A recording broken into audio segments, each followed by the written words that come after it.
ফেরি তখনও প্রস্তুত না, কিন্তু বাস চলা শুরু করল কেন?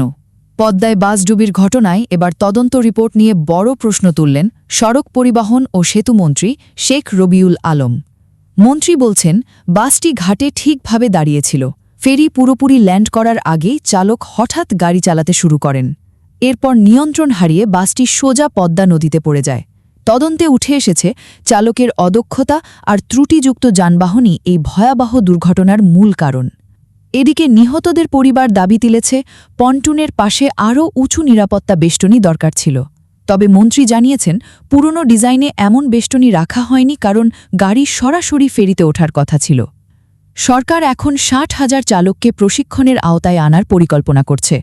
চোখ পরীক্ষা থেকে শুরু করে মাদকাসক্তি পরীক্ষাও হবে নিয়মিত।